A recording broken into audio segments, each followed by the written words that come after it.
भी बहुत आपसे नफरत इसीलिए तो है, आप इतना बेबाकी से बोल रहे हैं। मैं तो कह रही हूँ, मैं क्योंकि अधिकार के लिए बात कर रही हूँ ना, क्योंकि मैंने ये बता दिया, मैंने इनका भांडा फोड़ दिया कि अगर हिंदू बेटी भारत में, उसका हक ये है कि मैं 18 साल तक तो कम से कम पढ़ाई कर सकती हूँ, उसके बाद मेरे माता पिता शादी करा देंगे, क्योंकि सरकार ने एक तय कर रखी है 18 साल की लीगल एज। लेकिन आपने तो 3 साल का मुसलमान बेटी का हक तक मार लिया। आप कह रहे हो 15 साल में प्यूबर्टी आ जाती, कराओ उसके पीले हाथ। आपने मेरा हक मारा। वहां आप मुसलमान औरत से नफरत करते हो, आप वहां नफरत करते हो जहां मेरी बेटी हिंदू बहन को इतना हक है कि उसकी जो संपत्ति है वो अपने पिता की संपत्ति में 50% हक मांग सकती है। मेरा हक क्या है मेरे पिता की संपत्ति में? मेरे भाई का भी आधा %। मेरे भाई की अगर 50% है तो मेरा 25% है, 1/4। क्यों? क्यों? मेरे में और मेरी हिंदू बहन में क्या अंतर है? खाना तो वो भी भारत का ही खाती है, मैं भी भारत का ही खाती हूँ। तो हिंदुस्तान में ही रहकर मुसलमान औरत से आप नफरत करते हो, मुसलमान कौम से आप नफरत करते हो, आप इस्तेमाल करते हो अपनी राजनीति के लिए। आपने मशीन बना रखा है मुसलमान औरत को, पर अब नहीं बनेगी। मैं बनना नहीं चाहती, और मेरी जैसी कई बहनें, मुसलमान बहनें, जो मशीन नहीं बनना चाहती, जो औरतें औरत रहना चाहती हैं। अगर हम अपने अधिकार और हक के लिए लड़ लेते हैं तो गर्दन ज़िबा कर देंगे, आपकी गर्दन काट देंगे, आपको गोली मार देंगे। धमकी आ जाती, पढ़ लो, मैं तो खुल्ला कह रही हूँ। वही तो कह रहे हैं, निगहत और नाजिया अगर इस तरीके से बोलना शुरू करेंगे तो उनको धमकियां मिलेंगे। बिल्कुल मिलेंगी, और मिलती है भैया। मैं तो कह रही हूँ, सोशल मीडिया पे उठा के देख लो, मैं तो बहुत छोटी चीज हूँ। सोशल मीडिया पे मैं तो जो कह रही हूँ वो मेरे पास एविडेंस है, आप जाकर पढ़ो मेरे तो ट्वीट। महिलाओं के लिए सोच फिर कहां से है कि मतलब, और वैसी साहब इतने समझदार व्यक्ति हैं, जो पुराने कौम के लोग अपने आप को, तमाम ऐसे मौलाना, तमाम वैसे साहब इतने समझदार व्यक्ति हैं, बाहर से पढ़कर, विदेश से पढ़कर आए हैं, अपने आप को बैरिस्टर बताते हैं, लॉ के इतने समझदार हैं, एडवोकेट हैं, इतने बड़े ओहदे पर हैं, उसके बावजूद अगर वो ऐसी जाहिलों वाली बातें कर सकते हैं, तो जो लोग एक मदरसे में बैठकर लोगों को गलत सीख दे रहे हैं वो तो सिखाएंगे ना भैया। क्योंकि मुसलमान औरत आगे बढ़ जाएगी तो इनकी दुकानें बंद हो जाएंगी। आज अगर मैं ये कह रही हूं कि मेरा पति 4 नहीं सिर्फ 1 शादी करेगा, दूसरी शादी अगर करेगा तो या तो सलाक होके पीछे होगा, या मैं तलाक लूंगी तब करेगा, या मैं मर जाऊंगी तब करेगा। तब तो हक है, जैसे हिंदू भाई बहन को, हिंदू भाइयों को है।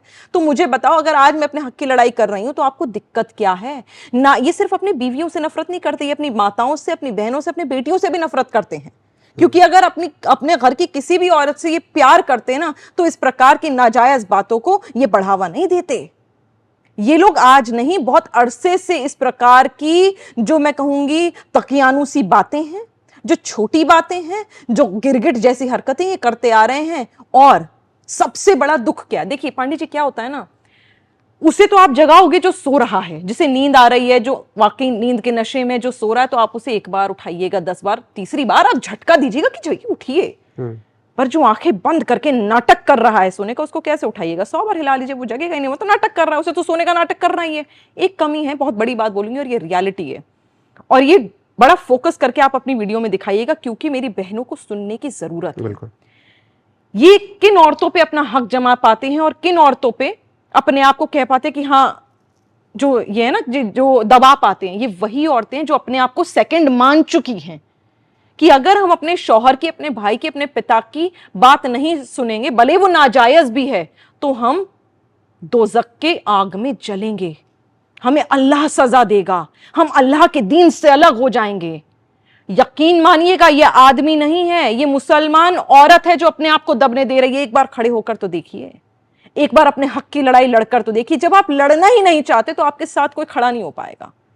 आज कोर्ट ने कहा है कि आपको गुजारा भत्ता लेने का अधिकार है, जैसे कि हिंदू बहनों को, वैसे ही मुसलमान बहनों को भी अपना गुजारा भत्ता लेने का अधिकार है। ये आपकी मर्जी है कि आपको गुजारा भत्ता लेना है कॉन्स्टिट्यूशन के हिसाब से, मतलब इंडियन लॉ के हिसाब से, या आपको शरिया के हिसाब से। ये आपका डिसीजन होगा, होल एंड सोल आप डिसीजन मेकर हैं। यहां पर औरतें कह रही हैं नहीं जी, कुछ औरतें हैं ऐसी, मुसलमान मेरी बहनें हैं जो बेचारी ना समझ है, पढ़ी लिखी नहीं है, उस माहौल से आती हैं कि उन्हें लगता है कि पति के खिलाफ चले जाएंगे, भले नाजायज बात भी हो, लेकिन तो भी अगर चले जाएंगे तो दोज़ख की आग में जलेंगे और अल्लाह हमें पता नहीं कितना बुरा कर देगा हमारे साथ। मतलब मेरा अल्लाह इतना छोटा है क्या? वो आज खड़े होकर ये कह रही हैं कि हाँ जी, मेरा हक है, मेरा कानून है, मेरी कौम है, मेरा इस्लाम है, इससे बढ़िया तो कहीं औरतों को हक ही नहीं मिला, तो तुम कैसे सुप्रीम कोर्ट इसमें इंटरवीन कर रहा है? वो ये कह रही हैं शरिया लॉ में हिजाब पहनना या ना पहनना ये औरत का राइट है। जब आपको ये राइट मिल रहा है कि आप चूज कर सकते हो, तो ये राइट भी ले लो ना कि गुजारा भत्ता आपको मिलेगा या नहीं मिलेगा। औरतें मरती मर गई, शाबानो का केस हम भूलते नहीं है, मरते मर गई वो, कि अपने अपने हक के लिए, अपने अधिकार के लिए तब लड़ी थी जब तो क्या अमेनिटीज थी। आज तो सरकार आपके साथ खड़ी है, कोर्ट आपके साथ खड़ा है और हम जैसी बहनें, आप जैसे भाई आपके साथ खड़े हैं। बिल्कुल, शरिया का जिक्र हुआ तो शरिया कानून तभी तक माना जाता है, और कई बार गृह मंत्री अमित शाह भी बोल चुके हैं कि शरिया कानून ये तभी कहते हैं लागू करने के लिए जब इनके फायदे का हो। तो एक बार अमित शाह का ये बयान आया कि अगर आपको शरिया ही मानना है तो फिर आपको सजा भी उसी अनुसार हो, तो क्या दिक्कत है? ये तो हम भी कह रहे हैं, बिल्कुल सही कहा है और ये तो सच है। अगर आपको शरिया, या तो मानो, वही मैंने कहा ना, सिलेक्टिव अप्रोच, कि मीठा मीठा तो वाह वाह, कड़वा कड़वा थू थू। अब भैया 4 शादियां तो तुम्हें मीठी लग रही है क्योंकि 4 तरह के पकवान मिल रहे हैं, 4 तरह की बीवियां मिल रही हैं, 4 तरह से अलग अलग एंजॉयमेंट मिल रही है, तो वो तो बड़ा मजा, मीठा मीठा है जी, खा लो गप गप करके। और जब आपको ये पता चलता है कि नहीं जी, अगर चोरी कर ली या कोई क्राइम कर लिया तो हाथ काट दिए जाएंगे या बीच चौराहे में खड़ा करके और कोड़े बरसाए जाएंगे, तो आपको लग रहा है जी कड़वा कड़वा, यहां तो शरिया लॉ चलेगा नहीं। तो वहां से तो आप दुम दबा के भाग लिए। कहाँ है का शरिया लॉ? या तो मानो तो पूरा मानो, वरना मानो मत। या तो आदमियों तो पूरे हो ना, आधे थोड़ी, नपुंसक थोड़ी ना हो, पूरे हो ना तो पूरे ही मानो ना। मतलब 4 शादियां तो मैं करूंगा। औरत अगर मुसलमान औरत किसी गैर बिरादरी में, किसी गैर जाति में, धर्म में शादी कर रही है तो उस पर तो जिना की हद लागू हो रही है। जिना की हद मतलब इलिसिट सेक्सुअल चार्जेस, कि आपने ये गलत करा, आप इलीगल एक्टिविटीज कर रहे हो, इलीगल सेक्सुअल एक्टिविटीज कर रहे हो। क्यों? भले स्पेशल मैरिज एक्ट तो इनके डिक्शनरी में है ही नहीं ना, तो उसके ऊपर तो जिना की हदें लागू होती हैं। लेकिन अगर आप शादी करो 4, तो आपके ऊपर रेप चार्जेस नहीं बनते। मैं तो आधे बाजू के कपड़े अगर पहन लूं तो मेरे तो हाथ काटने चाहिए। तो मेरे भाई ये सोचो कि अगर आप 4 शादियां कर लो तो आपका क्या क्या कटना चाहिए, मुझे बोलने की जरूरत नहीं है। नहीं, वो तो इसलिए करते हैं क्योंकि उनको 72 हुर्रे भी चाहिए ना। हाँ, तो वही तो मैं कह रही हूं, मीठा मीठा तो वाह वाह गप गप करके खा जाते हैं, लेकिन कड़वा कड़वा थू थू कर देते हैं। सब मानो ना। कॉन्सेप्ट क्या है? देखिए, जाहिलों वाला कॉन्सेप्ट है, कल भी वही था, आज भी वही है और आने वाले कल भी वही रहेगा। 72 हुर्रे नहीं, 72 कोड़े पड़ने चाहिए ऐसे आदमी को जो एक औरत के होने के बावजूद 3 शादियां और करके जा रहा है। और जाहिल वो औरत जो अपने हक की लड़ाई नहीं कर रही, ये सोचकर बैठ रही है तो अल्लाह ने कहा है कि 4 शादियां मेरे पति को जायज है और वो कर सकता है, तो मेरे को तो 4-3 सौतन झेलनी पड़ेंगी।